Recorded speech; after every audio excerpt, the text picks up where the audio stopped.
Professor Jagdish Thakur ji, हमारे राष्ट्रीय सचिव आदरणीय सत्यप्रकाश राजपूत फौजी जी, हमारे जिलाध्यक्ष इटावा भाई महेंद्र सिंह राजपूत जी, मैनपुरी के जिलाध्यक्ष जयवीर सिंह राजपूत जी, इटावा के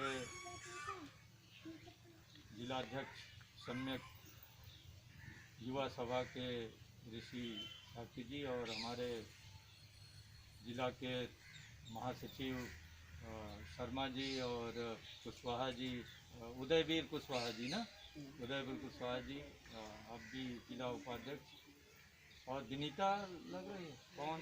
भुवनेश नहीं, भुवनेश के बगल में कौन? कुंती। अच्छा, कुंती के इधर। अच्छा, तो और बाकी जिला उपाध्यक्ष सम्यक महिला सभा की कुंती कुशवाहा जी, भुवनेश कुमारी जी, और इस विधानसभा के अध्यक्ष प्रभारी धर्मेंद्र जी, और यहाँ के सचिन कुमार जी जो विधानसभा अध्यक्ष हैं शर्मा जी, और सभी सम्मानित बंधुओं, और आज आप लोगों के बीच मैं आया हूँ तो सबसे ज़्यादा ज़रूरी है कि आज के हालात को आप लोग समझिए। आज का जो हालात है, देखिए, बहुत लंबी चौड़ी बात करने से कोई फ़ायदा नहीं। आप अपने परिवार को देखिए, अपने बच्चे को देखिए, बड़ी जल्दी बात समझ में आ जाएगी। ये छोटा सा बच्चा है, इस छोटे से बच्चे को क्या चाहिए? सबसे पहले क्या चाहिए भाई, गांव वालों बताओ? शिक्षा चाहिए ना। तो इस देश में शिक्षा वैसी होनी चाहिए जैसे लखनऊ के बच्चे को मिल रही है अच्छे स्कूल में, वैसे गांव में भी शिक्षा होनी चाहिए, क्योंकि हम सभी भारत के सम्मानित नागरिक हैं और ये भी भारत का एक बच्चा है। तो जो दिल्ली में बड़े बड़े वहाँ महंगे स्कूलों में शिक्षा मिल रही है, कायदे से वही शिक्षा गांव में होनी चाहिए। लेकिन आज शिक्षा की क्या दशा है, आप लोग देख लीजिए। तो जब ये बच्चे पढ़ ही लिख नहीं पाएंगे तो आगे नौकरियों की कमी नहीं है। एक तरफ अच्छे पॉलिटेक्निक पास लड़के, ITI पास लड़के, इंजीनियरिंग पास लड़के, मेडिकल डॉक्टरों की बहुत ढेर सारी ज़रूरत है। डॉक्टरी के क्षेत्र में नर्सेज का तमाम और जो छोटे मोटे कार्यकर्ता होते हैं, रेडियोलॉजिस्ट है, फार्मासिस्ट है, वार्ड बॉय हैं, तमाम ऐसे हर फील्ड में चाहिए। और अभी भारत का तो औद्योगिकरण बहुत कम हुआ है। कायदे से अगर हम जिस दिन हमारा चाइना जैसा इस देश में औद्योगिकरण हो जाएगा तो आपके हर ज़िले में उद्योग होंगे। जब हर ज़िले में उद्योग होंगे तो उद्योग चलाने के लिए किस टाइप के बच्चों की ज़रूरत होगी? पढ़े लिखे बच्चों की ज़रूरत होगी कि अनपढ़ की ज़रूरत होगी? पढ़े लिखे की ज़रूरत होगी। तो उसके लिए हमारी पढ़ाई लिखाई बेहतर होनी चाहिए। तो सबसे बड़ी हमारी ज़रूरत ये है।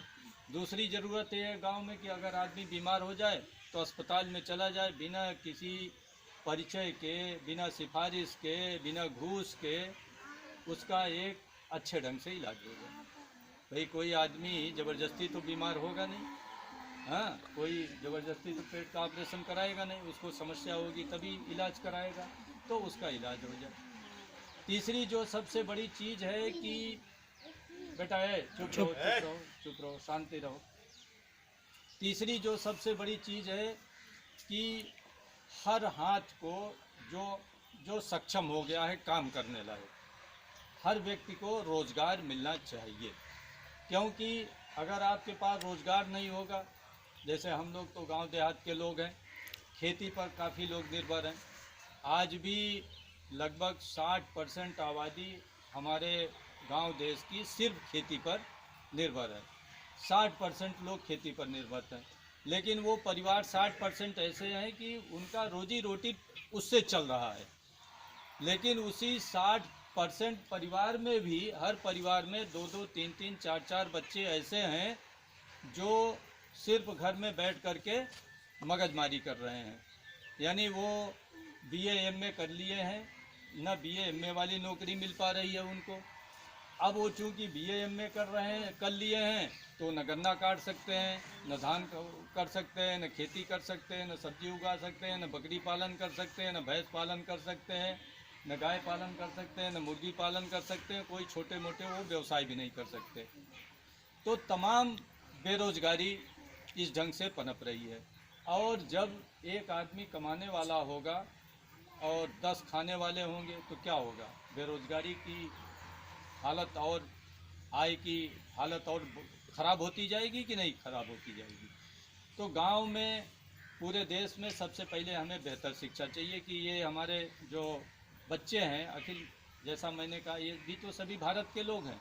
जैसे अमेरिका में है, अमेरिका पूंजीवादी देश है, लेकिन वहाँ ये कहावत नहीं है बल्कि सत्य है कि राष्ट्रपति का लड़का, उनके बाबू का लड़का और उनके ड्राइवर का लड़का, उनके माली का लड़का और उनके सचिव का लड़का एक ही स्कूल में पढ़ता है। वहाँ ये नहीं है कि जिसको जहाँ मन हो वहाँ बच्चा डाल दे। वहाँ एक एरिया निर्धारित है कि इस एरिया का बच्चा इसी स्कूल में जाएगा। इंटर तक पूरे अमेरिका में बहुत ही अच्छी, चाइना में, उत्तरी कोरिया में, थाईलैंड में, पूरे यूरोपियन कंट्रीज़ में इंटर तक की निःशुल्क शिक्षा है। आज हमारी निःशुल्क शिक्षा की क्या हालत है। और सबसे बड़ी दिक्कत यह है कि तमाम लोग हमारे गांव में ये लॉजिक देते हैं, अरे जिसे पढ़ना होगा पढ़ लेगा, जिसके अंदर प्रतिभा होगी वो पढ़ लेगा। ये सब गलत धारणाएं हैं। जिसको पढ़ना होगा पढ़ लेगा, जिसके अंदर प्रतिभा होगी वो पढ़ लेगा, ये सब गलत धारणाएं हैं। प्रोफेसर साहब बड़े प्रतिभाशाली थे, क्योंकि प्रोफेसर हो गए, आपकी प्रतिभा तो प्रमाणित है। क्यों प्रमाणित है कि नहीं प्रमाणित है?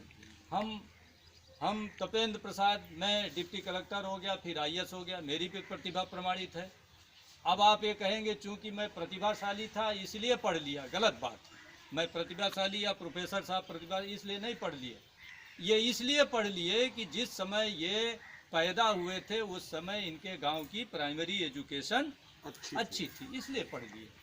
और आज हो सकता है कि इन्हीं के बीच ये जो लड़के बैठे हैं इनकी प्रतिभा प्रोफेसर SP शाह के और तपेंद्र प्रसाद जैसी हो, लेकिन बरगद का बीज अगर उसको किसी पत्थर पर रख दीजिए, ना उसको खाद मिले, ना पानी मिले, ना हवा मिले, तो क्या वो पनपेगा?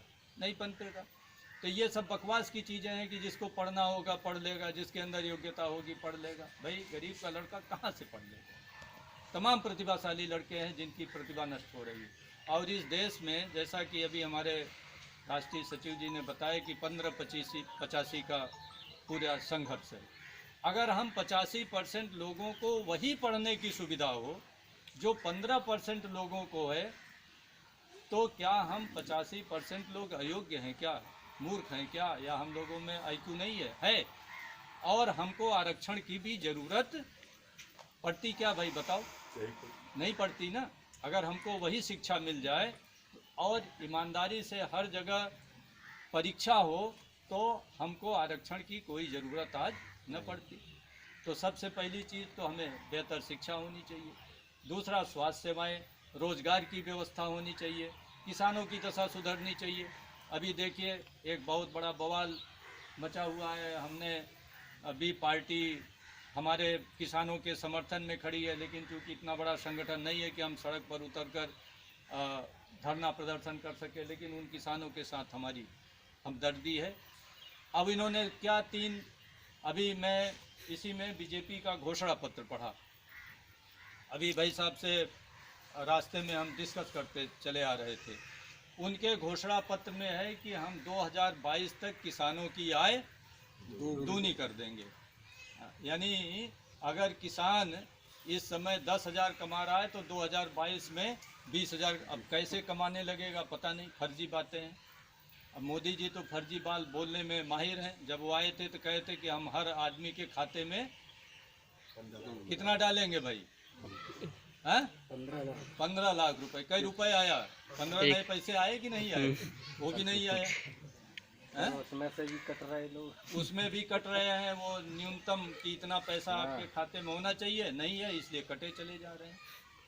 तो दूसरा, इन्होंने अभी जो ये किसानों के लिए नियम लाया कि अभी हमारा किसान जब फसल तैयार, जैसे अभी आपका धान तैयार हो रहा है, आप ले जा कर के मंडी में थोड़ा बहुत बेचाते थे। हालांकि वो भी ज़्यादा, धान की खरीद बहुत ज़्यादा नहीं होती थी, लेकिन गेहूं की खरीद करीब करीब मंडी में अगर ले जाते थे तो हो जाता था।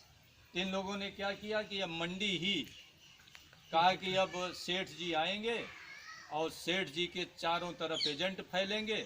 और इन्होंने क्या किया, बीजेपी वालों ने क्या किया कि मंडी में ये जो आढ़तिये हैं ये दलाल हो गए हैं, ये किसानों का शोषण कर रहे हैं। ठीक है, मानता हूँ ये साहूकारी का भी काम करते हैं, हो सकता है थोड़ा बहुत इनका शोषण हो जाता है, लेकिन किसानों का इनका दिन प्रतिदिन का संबंध है। तो जब इनका दिन आइए आइए आइए आइए